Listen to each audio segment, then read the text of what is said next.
What happens when a mother's instinct tells her the world is lying? When the official story is a carefully constructed wall of deceit? This is a story about that instinct. It's about a love so fierce it would dare to disturb the dead, and a truth so shocking it was buried 6 feet under.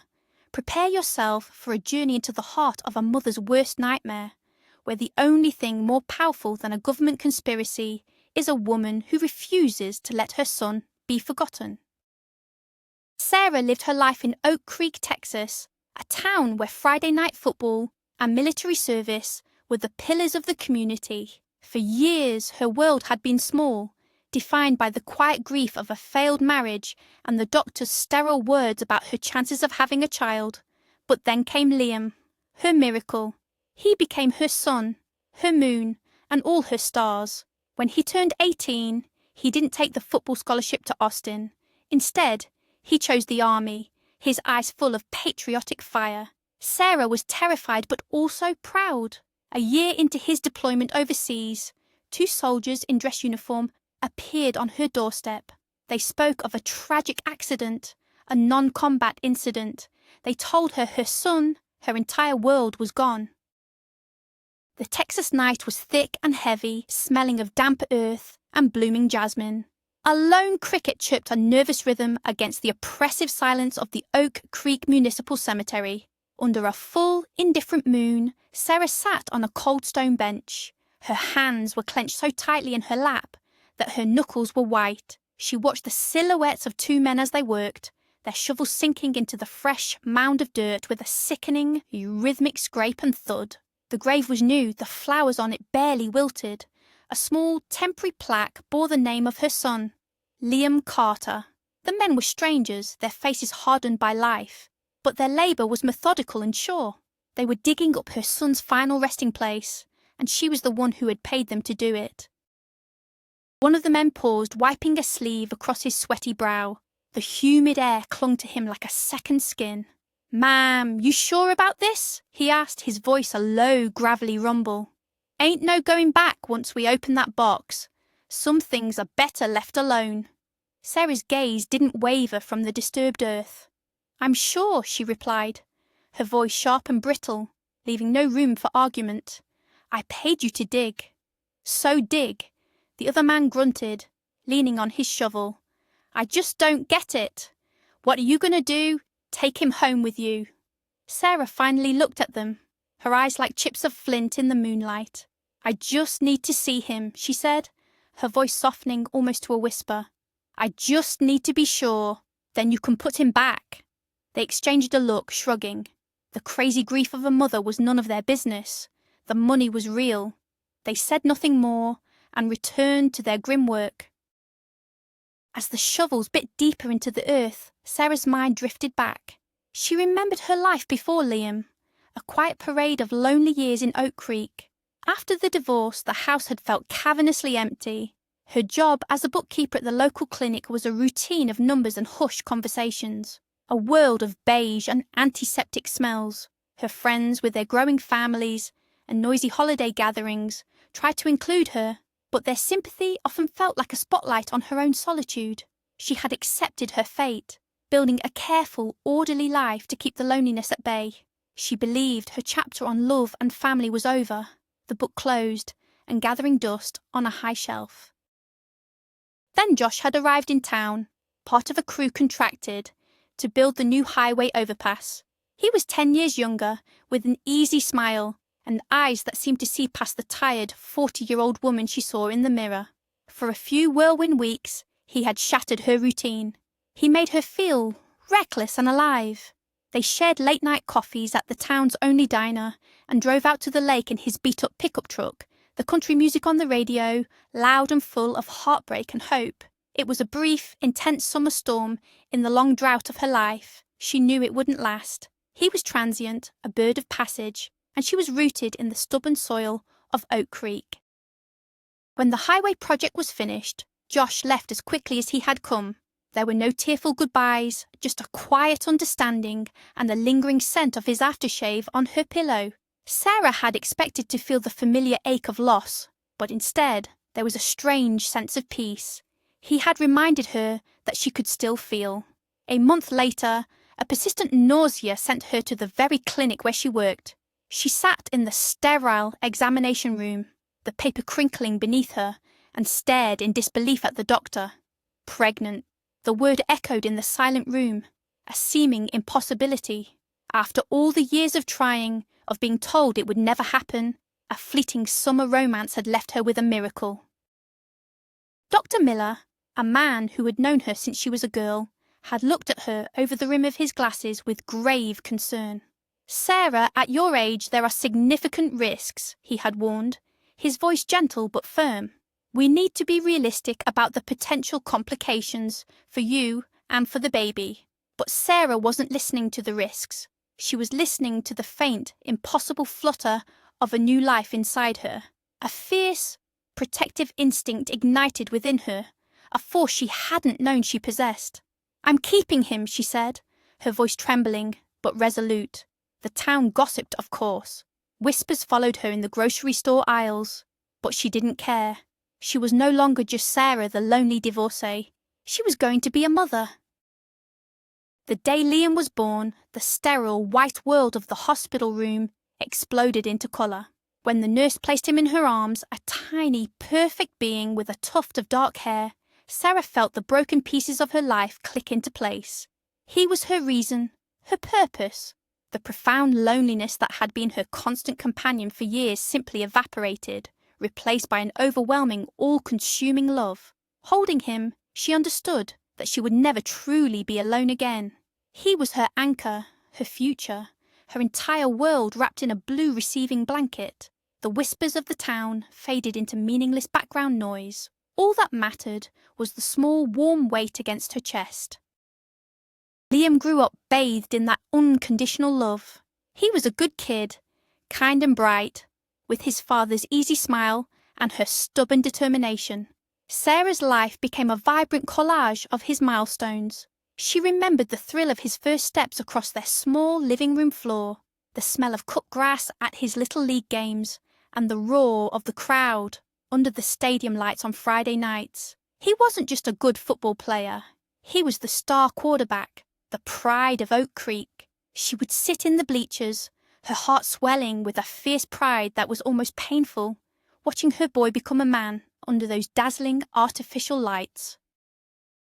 The day he told her his plan, the stadium lights and cheering crowds felt a world away. He sat across from her at the kitchen table, the acceptance letter from the University of Texas with its full athletic scholarship lying between them. "Mom, I'm joining the army," he said, his jaw set with a new adult resolve. The words hit her like a physical blow. "What? What about college? Your future," she pleaded, her voice choked with panic. "The army is my future," he insisted. "At least for a few years. I need to do this for myself. For my country." They argued for hours, her fear clashing against his unwavering sense of duty. In the end, she knew she had no choice. She had raised him to be a strong, honourable man. She couldn't stand in his way now. A small comfort in the storm of her anxiety was Chloe.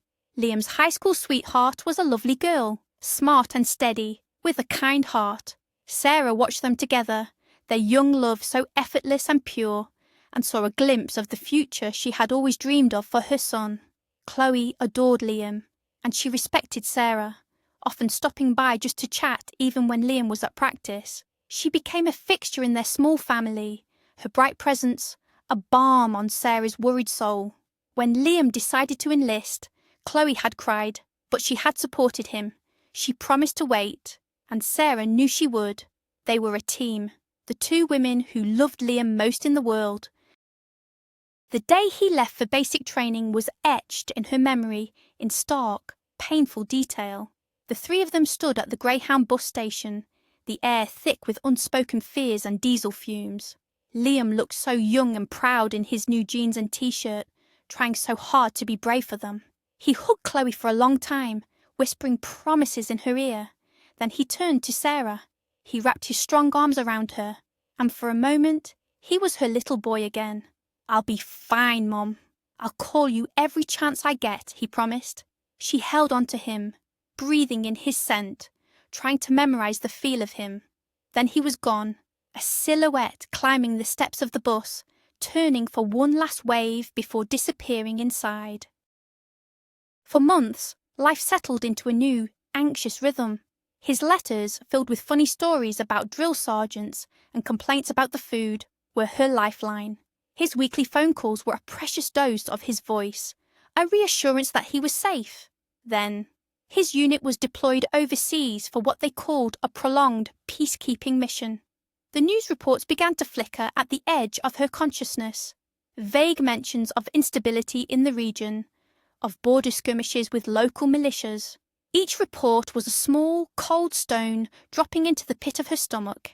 She told herself he was on a secure base, far from any real danger, but the knot of anxiety tightened with every passing day. The last time she spoke to him, his voice sounded different, still cheerful but with an underlying edge of exhaustion. "It's nothing, Mom, really," he'd said when she asked about the news. "They're just having us run some extra training exercises out in the desert. Keeps us on our toes." He told her not to worry, that he loved her, and that he'd call again next week. He promised. But Sarah was a mother. She could hear the things he wasn't saying, the slight hesitation in his voice, the forced lightness in his tone. The call ended, and a profound sense of dread settled over her, cold and heavy as a winter fog. She couldn't shake the feeling that the ground beneath her feet was about to give way. Next week came and went with no phone call. Sarah called his satellite phone, a direct line she was only to use in emergencies. It went straight to a recorded message. A week turned into 10 days, then 2 weeks. The news from the region grew more alarming, filled with clipped, sterile language about asymmetrical engagements and escalating tensions. Her frantic calls to the family liaison officer at his base were met with polite, unhelpful reassurances. "No news is good news, Mrs. Carter. We would notify you immediately if there was any cause for concern." But her heart knew better. The silence was a living thing, a monster growing larger and more terrifying in the empty spaces of her house. Then came the day the silence broke. She was washing dishes, staring blankly out the kitchen window, when a black government sedan pulled up to the curb. Her heart stopped. Everything seemed to move in slow motion as 2 soldiers in immaculate dress blue uniforms emerged from the car. One was a greying, stern-faced officer. The other, a young chaplain who couldn't meet her eyes. They walked up her porch steps, their polished shoes making no sound. Sarah felt the dishcloth slip from her numb fingers and splash into the soapy water. She knew before they even knocked why they were there. Her entire world, which had been teetering on a precipice for weeks, finally crumbled into dust. They stood in her living room, refusing her offer to sit. The officer recited the words from memory, his voice devoid of emotion, a sterile delivery for the most devastating news of her life. "The Secretary of the Army regrets to inform you that your son, Specialist Liam Carter, died on October 17th in a non-combat related incident." The words didn't make sense. Non-combat? "What happened?" she whispered, her own voice sounding like it was coming from a great distance. "Specialist Carter suffered a sudden and catastrophic cardiac event during a training exercise," the officer stated flatly. "A heart attack." Her vibrant, athletic 20-year-old son, who had never had a sick day in his life. It was a lie. Her soul screamed it even as her body went into shock. The days that followed were a blur of sympathetic neighbours, casseroles she couldn't eat, and a profound suffocating numbness. The army handled everything. They told her that due to the remote location and certain biohazard protocols, Liam's body had been sealed and transported directly to the nearest national cemetery for burial. It was a matter of regulation, they explained. She would not be able to have an open casket. She would not be able to see her son one last time. She was too broken to argue, too lost in the fog of her grief to question the cold, impersonal logistics of it all. She simply nodded and allowed the faceless bureaucracy to sweep her along in its current. A week after the small, sterile funeral, a thick manila envelope arrived by courier. It contained Liam's official death certificate, a letter of condolence from the president, and the paperwork for his life insurance. Sarah couldn't bring herself to look at it. The papers felt like a final, cruel confirmation of her loss. She left the envelope on the kitchen table, where it sat like a tombstone marking the end of her life. Every time she walked past it, a fresh wave of nausea and despair washed over her. It was the official seal on her nightmare, the government's final word on the matter. Her son was a file, a collection of papers, a closed case. Chloe arrived that afternoon, her eyes red-rimmed and hollowed out by grief. She had driven straight from her dorm in Austin, unable to stay away. Seeing the envelope on the table, she picked it up, her practical nature taking over. "Sarah, we should look at this. Make sure everything is in order." Sarah just shook her head, unable to speak. With trembling hands, Chloe pulled out the documents, her eyes scanning the cold typed words. She sorted through the forms, her brow furrowed in concentration, trying to make sense of the senseless. She was looking for order in the chaos, for a simple checklist to follow in a world that no longer had any rules. Suddenly, Chloe gasped, "Sarah, look at this!" She held out the death certificate, her finger pointing to a single line. "What is it?" Sarah asked, her voice flat and tired. "His birthday," Chloe said, her voice a mix of confusion and something else, something sharper. "They got his birthday wrong. It says he was born on July 26th. Liam's birthday is the 25th. Sarah stared at the date. It was a small thing, a simple clerical error. But in the precise, unforgiving world of military bureaucracy, it was a mistake that shouldn't have happened. It was the first crack in the smooth, impenetrable wall of the official story, a tiny, insignificant detail that planted a dangerous seed of doubt in Sarah's ravaged heart. The wrong birthday became an obsession.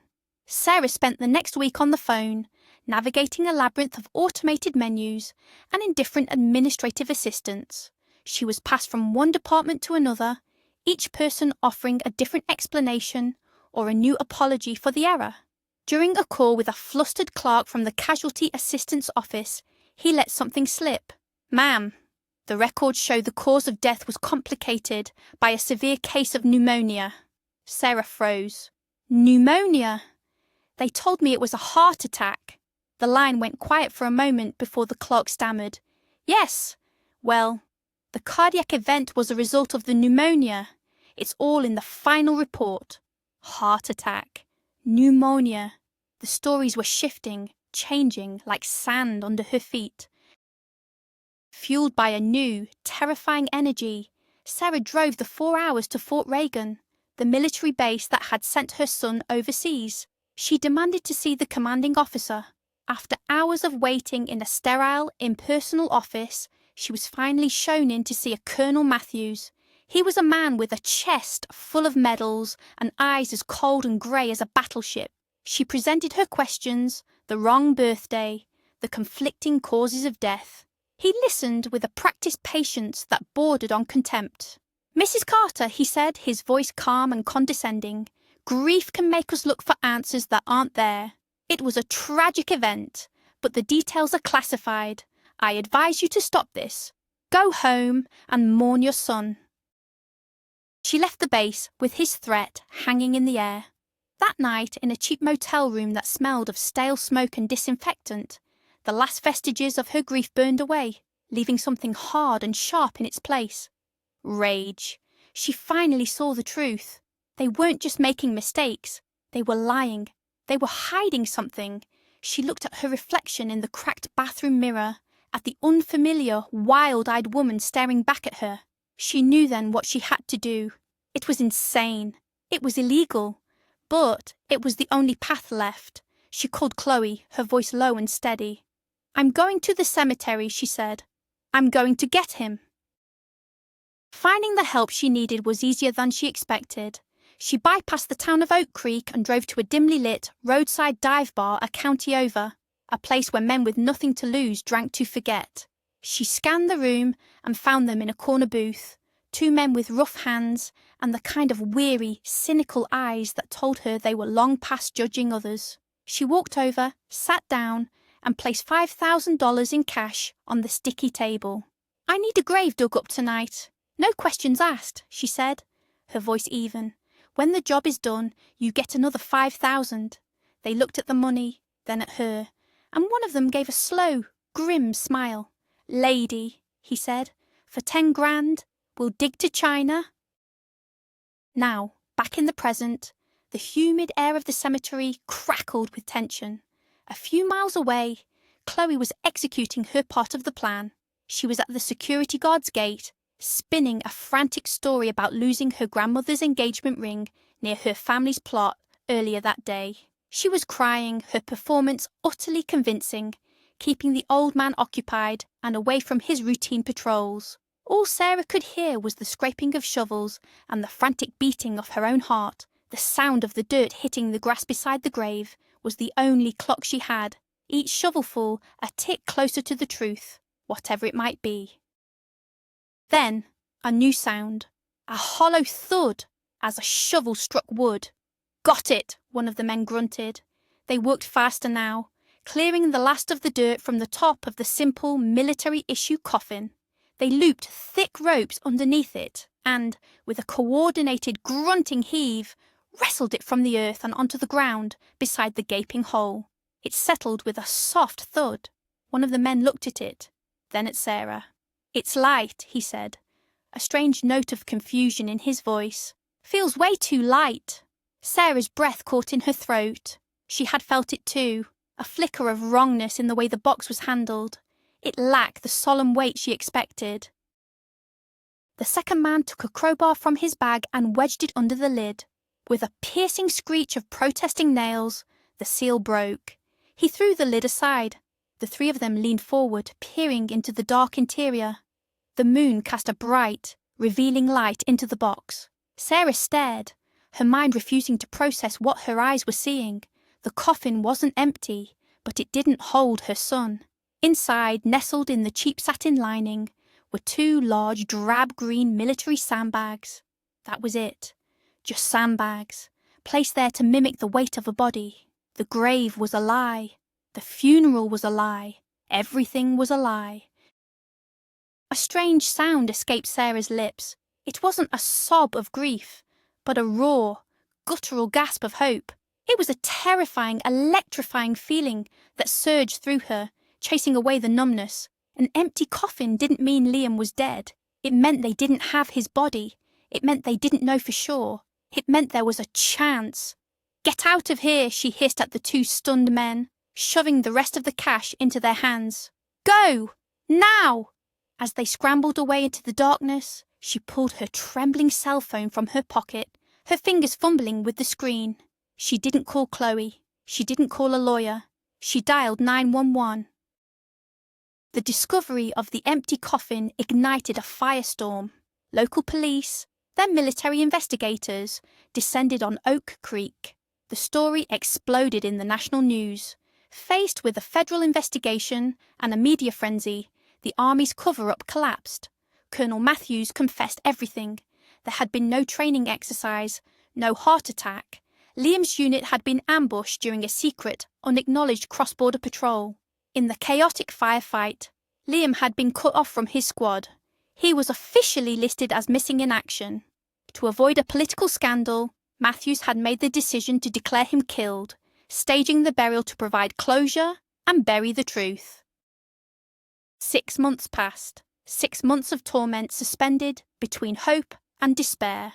Colonel Matthews was court-martialed. The scandal faded from the headlines, and Sarah was left alone in the wreckage. The world moved on, but she was trapped in a terrible limbo. Liam was missing, presumed dead, but without a body, a small, stubborn ember of hope refused to die. She prayed every night not for his soul, but for his safety. But with each passing day, that ember grew colder. Then one Tuesday morning, just after dawn, there was a soft knock on her front door. She opened it. Her heart braced for more officials, more questions. But it wasn't them.